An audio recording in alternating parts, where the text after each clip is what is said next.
What's up? I'm Tyler. And I'm Dakota. And this is the Bourbon and Business Podcast, where we interview successful businessmen and women to let you in on why success doesn't have a single formula to follow. We also have a little bourbon tasting along the way, because why not? Why not? So guys, please enjoy this episode and let us know your thoughts at Bourbon and Business Podcast on Instagram.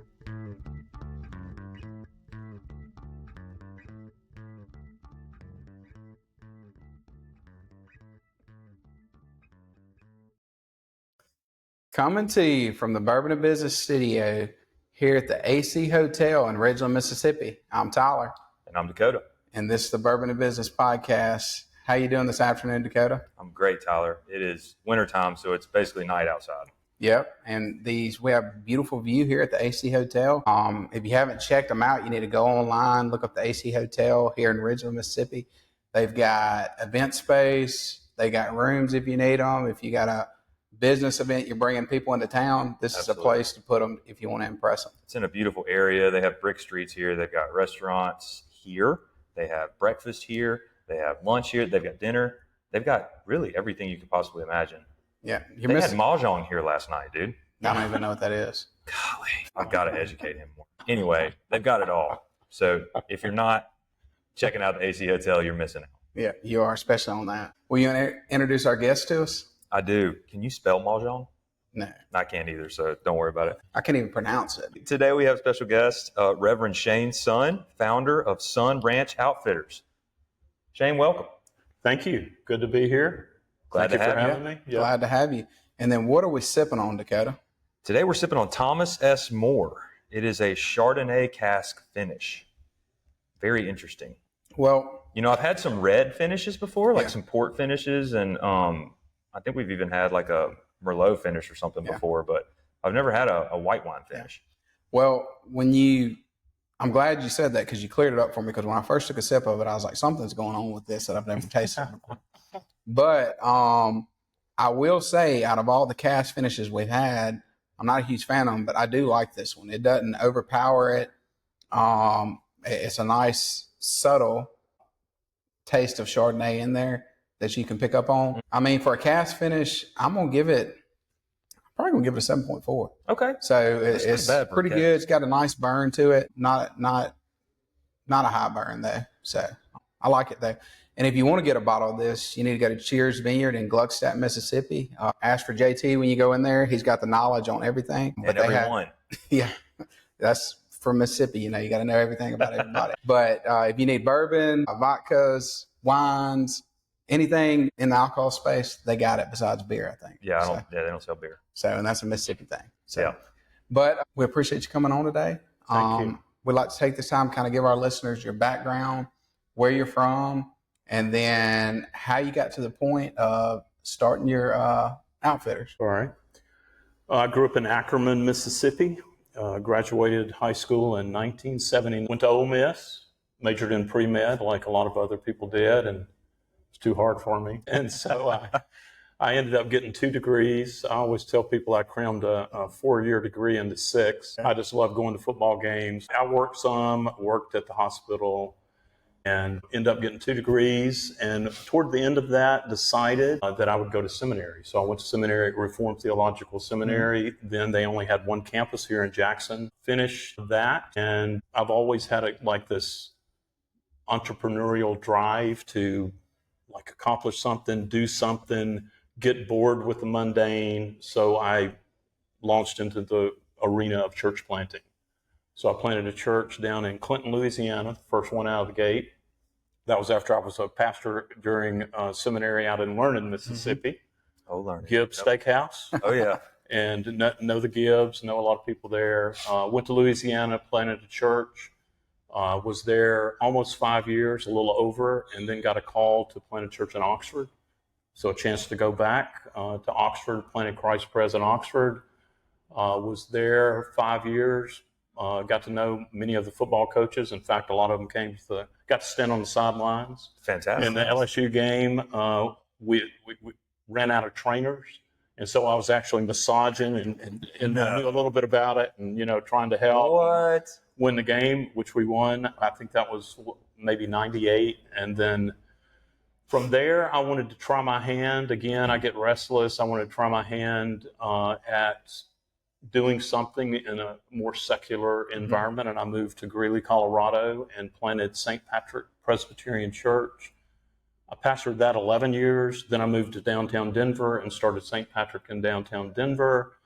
And then got awarded, I'll try to wrap this up, got awarded a Lilly Foundation grant for a sabbatical. And I retraced the trip my dad and I took together in 1982 to Alaska. He went every year before his passing this past year to Alaska for 40-something years. We drove from Mississippi. He's like a legend in Alaska. And I wrote a book about him 2 years ago. Mississippi's like a small town state, but Alaska's another land. Yeah. There's only So 50 during people that, there. yeah, exactly. During that sabbatical, I just had Jean and I, my wife, who's from Jackson, also went to Ole Miss. I was like, I don't want to be a 60-year-old pastor in a downtown church with most of the congregation mid to late 20s, a lot of movement. And I was just getting, 60, I was starting to get tired, and I wanted to do something that was more energizing. And I was already dabbling in helping with church planning. I designed or helped run an assessment process for the EPC, Evangelical Presbyterian Church. And so moving, didn't know COVID was coming, moving the process of moving out of the church and giving more time into the church planning arena, that's what I did. But I thought, if I get my salary back to church, I got to figure out how to make some money. And Jean, my wife, which she's always smarter than me, and she said, you should guide. You do that, you take all your buddies, you invite people, you clean their animals, you know how to do it, it's just natural. And I said, that's a pretty good idea. So I started that first. We have a small ranch north and west of Steamboat. And so I started guiding mule deer hunting and elk hunting, and I guided a lot of pastors. That's who I knew. And it was life-giving to them. They were getting away, they were doing something. I think it was, maybe it was John Calvin that said, if you work with your hands, your sabbatical needs to be working with your mind. But if you work with your mind, like pastors do a lot, your sabbatical needs to be working with your hands. So guiding these pastors elk hunting, and we were doing pretty well on my ranch. It's a great place for elk hunting. And I could just see, them refreshed, going back refreshed. But all of them started saying, I would go to Alaska. I have a daughter, or 2 grandsons living there, daughter, son-in-law. And I would go to Alaska every summer because I'd follow my dad up there, and I'd salmon fish and halibut fish and bring all that back and feed it to my clients at the ranch and the elk hunt. And they said, we want to go to Alaska. So I checked out what it was. I was paying for insurance for the guide business already. And my insurance said, oh, you're already covered in Alaska. Called the state of Alaska and said, all you need to do is transfer your business license. So I did it. And I started first land-based guiding, and it grew really. And so I was booking trips in the summer in Alaska, booking trips in Colorado in the fall. It was killing me, but it's keeping me active. And then this 2 years ago, I bought an ocean-going, 31-foot ocean-going boat so that I could guide out of that. I have it in front. And then we also bought a house right on the coast in Very Homer, nice. in Homer, Alaska, which is beautiful. If you've never been to Homer, you need to put it on your bucket list. Because, the mountains, snow-covered mountains rise out of the ocean. Well, I'm just predicting a part 2 episode here. Well, you can come to our house. We'll do the podcast right off the bat, and you'll be looking at eagles and. That sounds good to me. We could have some lines in the water at the same time. That sounds great. Yeah. So that's kind of the nutshell of my story. I think the driving thing, I left out the hard parts. You learn most of the things you learn in life. You learn from making mistakes, from coming up against, going through difficulty. What's that been like? As far as you have your pastor's heart, so you're counseling people a lot, I would imagine, in that many different churches that you've planted with people who are going on hard times, who've had really difficult things in life happen to them. And then you make a move to do something really difficult yourself. So what was that like, kind of self-pastoring a little bit, or self-counseling, where you're like, I've given this advice countless times, now I have to take it? Yeah, that's, Dakota, great question. Looking back on it, and it was harder than I made it sound in the little synopsis, to get to the point that I was willing to let go of pastoring, preaching, that I'd done for 30 years. There was fear involved. Like, what am I thinking? can I do anything else? Is this just stupid? Am I running from something? It's all these questions. But I think really, I read Henry Cloud's book, and I've recommended this to anybody, because I think we get stuck in one thing rather than following maybe who God's created us to be. I think we saw this in COVID. So many people quit doing what they were doing and moved into what they really wanted to do. It gave them a break. Exactly. And so I read Henry Cloud's book, Necessary Endings. And in that book, he said, in order to ever be willing and have the strength to leave behind what you know and have done, you've got to envision the future, what it could be. So I had taste of that in seeing the pastors I got, and I don't just got pastors, I got all sorts of people. But I saw this is life-giving. And so that enabled me to, and it was still hard to kind of shut that chapter and at the ripe age of 60, 59, walk into something else with, and just go for it. Yeah. Well, one thing I wanted to touch on too, I mean, you spent 30 years in the church, and we have listeners that work in the church or people that may be thinking about feeling the call to ministry. People that go to church. What is that career like? I know it's a calling, but, when you're in that, it's kind of something you never turn off, because you're always, you've got your congregation, and like Dakota said, I mean, you're counseling these people a lot of times. You're hearing and seeing really a lot of times the bad things of what they're going through. How do you deal with that and still be able to continue in that career field for 30 years? Golly, that's such the weight of that. Yeah. That's a great question, Tyler.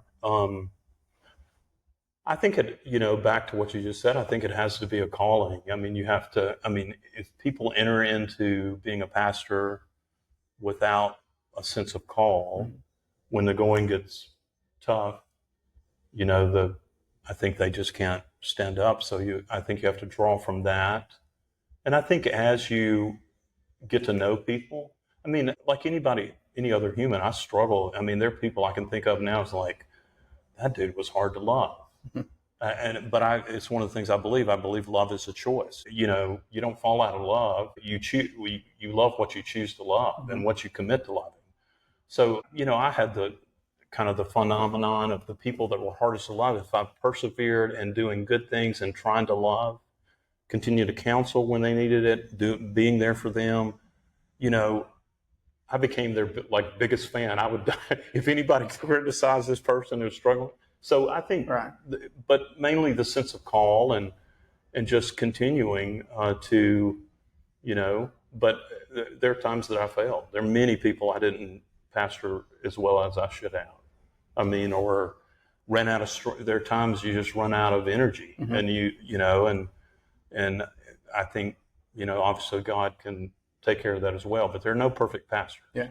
I think that's a huge point there, especially with everything going on today in the church and in the media and the news stories that seem to come out weekly now, sadly.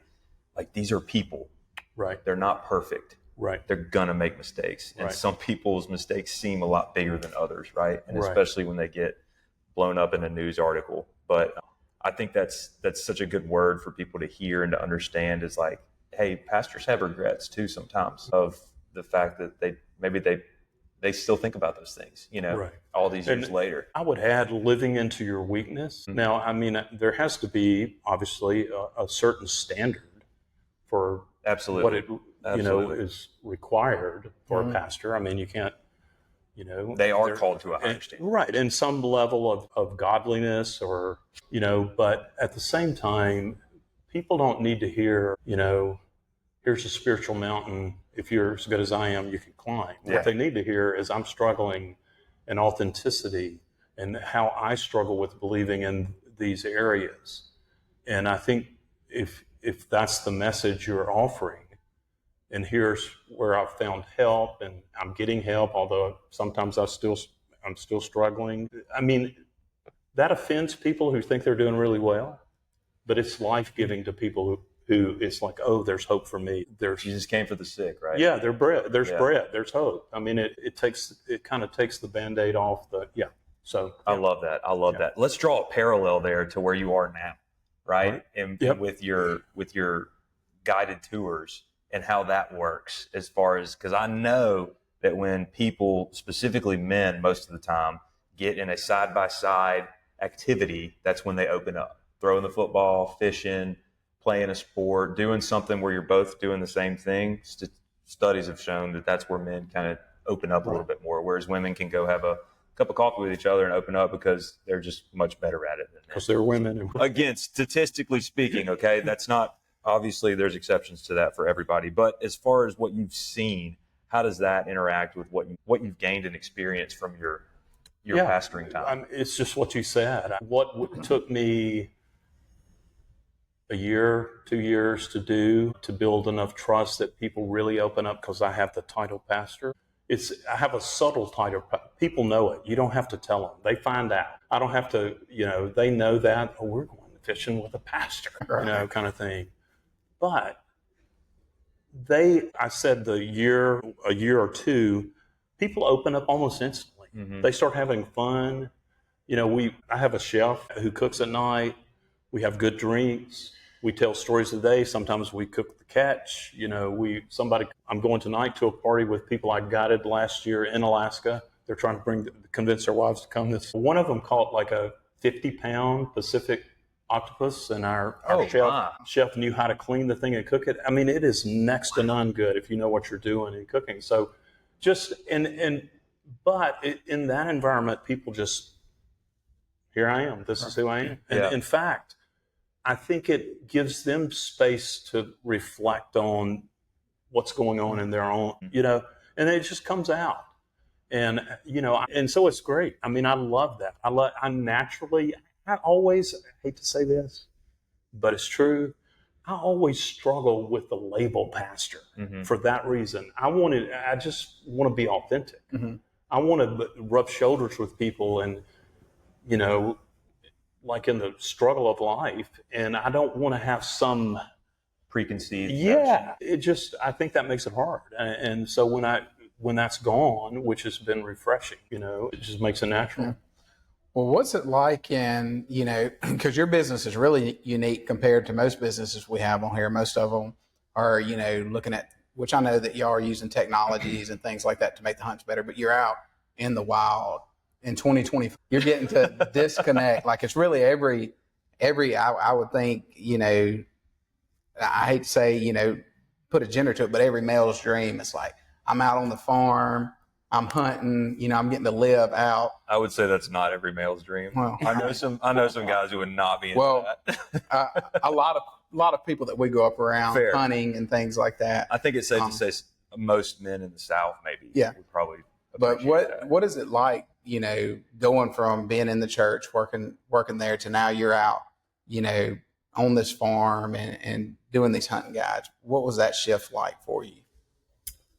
For me personally, or how I related to other people? Yeah, like for you personally, what was it like from just saying, hey, I'm going in to the church every day, here's my office hours, to now I'm out, like my office hours are outside. You go from carpet to grass and dirt. Yeah. Right. Yeah, I have I work too hard, and as a pastor, I work too hard. I just put my nose to the grindstone and did the next thing. And I'd get to a point where I was just spent, and then I would go on some trip, some adventure that I planned and have time to take off. And then I would do that, put the hammer down on that and just do it just into it. I think getting older, the rhythm is one thing, the rhythm of knowing God in the mundane. And so I just think there are different places that we connect with God. You always hear the excuse from people, I don't know the reason I don't go to church. I can connect to God better on the deer stand. Yeah. But there's some truth to that. I mean, you can connect to God on the deer stand. You do sense, one of the problems in our culture, we have lost a sense of the divine, of mystery. Right. We think we understand every detail. So when you're in Alaska and you see the Northern Lights, I saw the Northern Lights guiding last week in Colorado. Just an amazing display. You don't see them very often in Colorado. And I came away from that. It's like, there's a God. I'm small. A sense of like mystery that was like, moving. And so I think that's it. I mean, same thing in the ocean. We see whales, you know, and you know, it's like anytime you can just look at something, oh yeah, there's a whale. But if you look at the how large the thing is, and and it jumps, you know, 40 yards from the boat, and you realize it's 4 times bigger than the 31-foot boat you're in, you feel real small, and God feels real big. You know, it's like, yeah. Well, and I think, you know, you touch on a good point. Like, we have, as a civilization, lost our sense of awe. You know, I mean, if you look back at the ancient civilizations, everything was kind of centered around the stars. You know, they were enamored about the stars, and, you know, we've used logic to get rid of that. Right, and how they built it. Now, if you live in a city, I mean, you can't even see the stars. Well, I mean, even weather patterns back then, like a hurricane would come through and they'd be like, oh, you know, God's angry at me, right? Because they didn't have, but we just explain everything away. We have no sense of wonder anymore. Yeah. And it, you know, and I think that on a personal level, business level, however you want to put it, we lose that perspective. You know, we think that, you know, what I'm doing today, my job, like, that's all that matters, because that's all that's in front of us, versus when you are able to step away to, like, your place and go on one of these guided tours for 7 days, it kind of, like you said, it recharges you and put things back into perspective. What benefits are you seeing for business people when they do come out on the ranch there and they're able to unplug from technology or whatever for a week and then go back home? What's the response they've given you?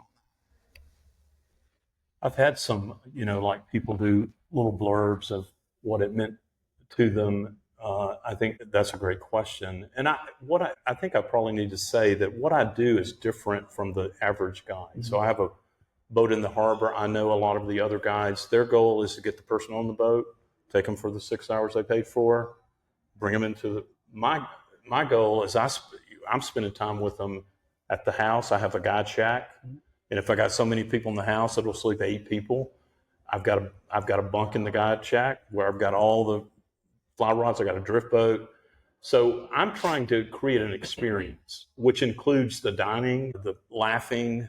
Sometimes we do sometimes it's not just fishing. I can take people on just seeing. So I think the experience, when people connect with you and they connect with each other there, it's just that helps them. It helps them unplug. It's just like no different than when you go on vacation with your family. You unplug a bit. I mean, you feel you let down. And so the more I can create experience, whether it's catching a big halibut or catching a small halibut or seeing a whale or eating a really good meal, having a good drink and watching, looking at the mountains and just having conversation. There's a foosball table in the basement and a ping pong table, and the guys get after it and we challenge each other. And so we really get to know each other. Yeah. And it's just like, I think that in itself, people unplug. I mean, just the fact that I don't think I've ever had, sure, but most people try to figure out how to come back. And they either, I've got one guy, I think 4 times. I got him on a bear hunt in Alaska, got a big black bear. He's gotten 2 elk on the ranch, and then he came back for halibut and brought his daughter this past summer. So that's 4 times. Wow. So, and it's because he knows he's done the other kind of trips where you just go out, pay for it and they get to take you in, and it's really no much interaction. It's about the experience. And that experience, to answer your question, long answer, but when people experience that, they unplug. Mm-hmm. It just comes natural. They just, yeah. I love it. I feel like we could talk about this forever. Yeah. And we definitely need a part 2 in Alaska. That's all I'm just going to say.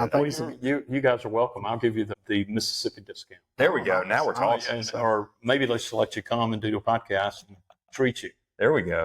I was going to say, it's a good time for you to give us your thoughts on the bourbon here, Dakota. Man, I really like this bourbon. And I think, again, back to your comment on experiences. I mean, we've said this before on the podcast, but the way something like a bourbon, a glass of wine, a cold beer, any kind of alcoholic drink that you're drinking to celebrate, to hang out, to have fun with friends or family or whatever, the enjoyment factor of it is very, very dependent on the environment that you're in.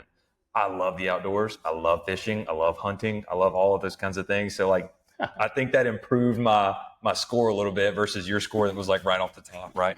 So there is a nice wine finish in there. It's a good lighter flavor and a really nice burn. So I'm going to land it at 8.0. 8.0. And what are your thoughts on it? You know,